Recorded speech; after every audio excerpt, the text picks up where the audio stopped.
have a lot of, we have some ideas and some potential surgeries maybe.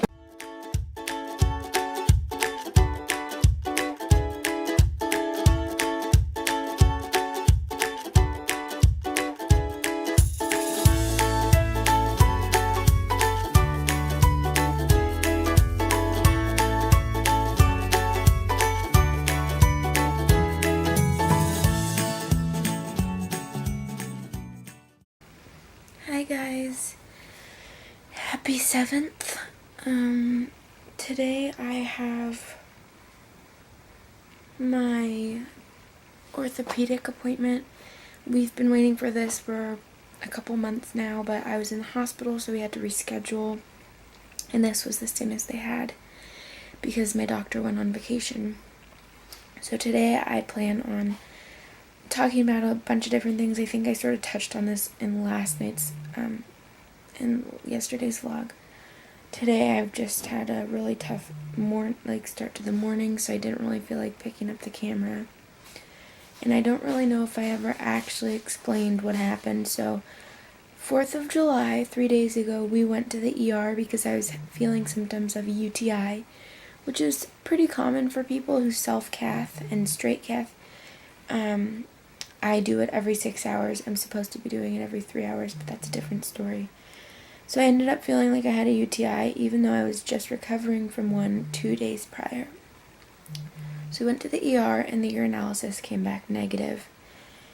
And within 12 hours, we got a phone call saying, you grew cultures, which means like a bug grew in your urine, and you should call your urologist to be started on IV antibiotics.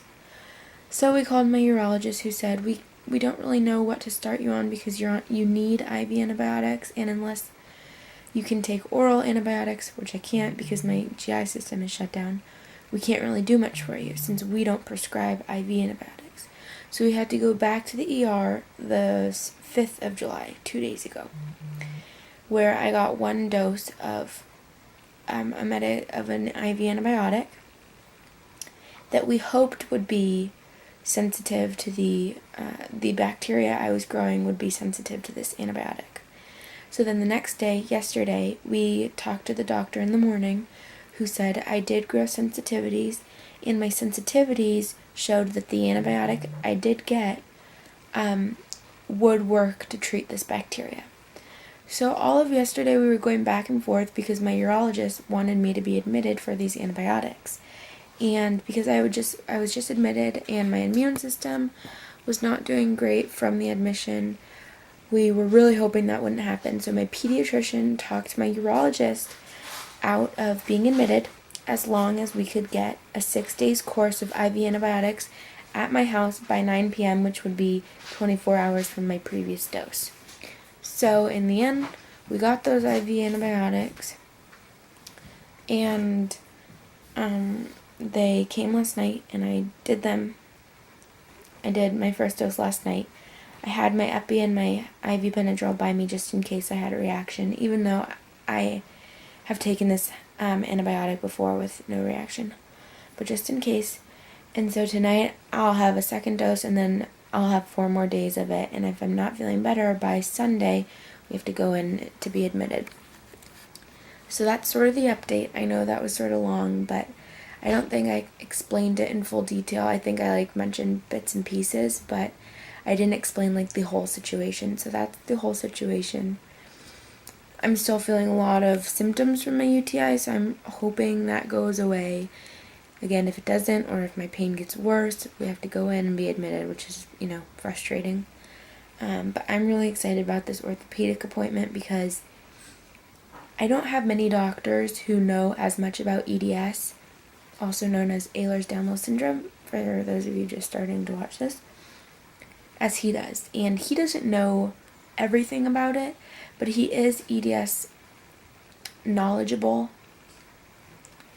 and I trust him with my orthopedic care, unlike I wouldn't want my PCP managing it, and I trust her with everything, but I'm sorry, my arms are getting tired. She just doesn't know EDS the way my orthopedist does. So I'm looking forward to that. That's in basically an hour we'll have to leave. So, and then I might FaceTime with a friend in a little bit. She's 3 hours ahead of me in Louisiana, so, and I met her because she has a chronic illness also. I really love having friends who have chronic illnesses. They sort of understand what I'm going through, and they're always willing to chat. I have friends all over the country, so whenever I'm awake, one of them is bound to be awake. And I'm just really grateful for them.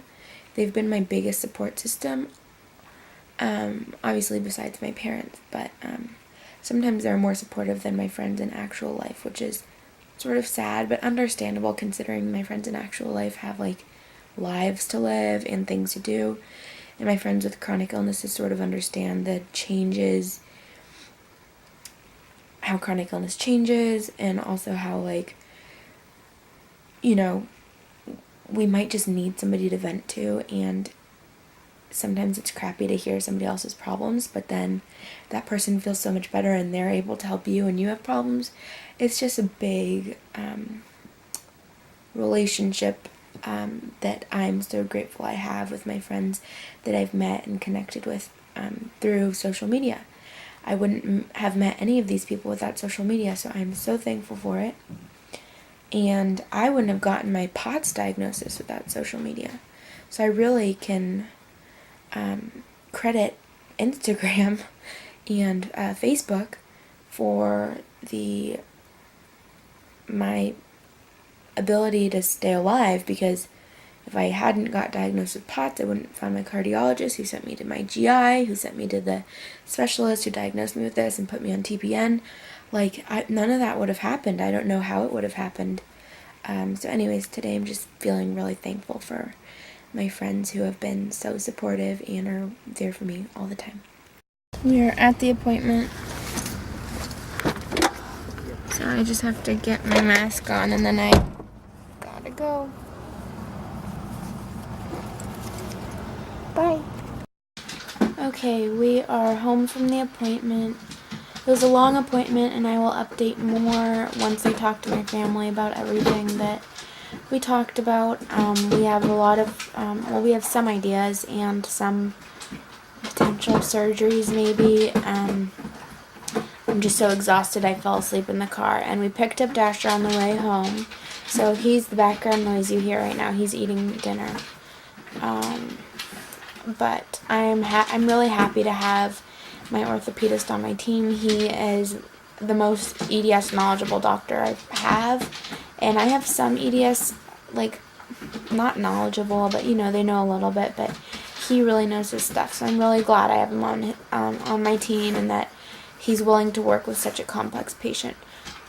So I will update more on that later, but I'm glad to be home, and I probably won't move from this position the rest of the night. I'm running 2 liters currently, side by side, since I'm just feeling so dehydrated, and the weather was 105 today where we were, so my postural orthostatic tachycardia syndrome was like horrible, and I just passed out 4 or 5 times today, which is pretty severe for me. My blood pressure has just been tanked all day. But here's Dasher in the corner eating his food in the slow feeder. Dashi!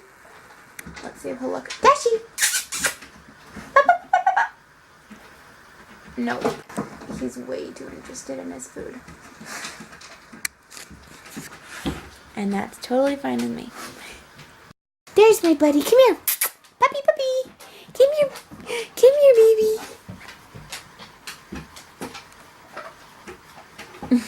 Okay. Hey guys, well, it is the middle of the night, and I never closed off the vlog, so I'm just gonna say goodnight, and I'll explain the appointment tomorrow. Talk to you guys tomorrow. Bye.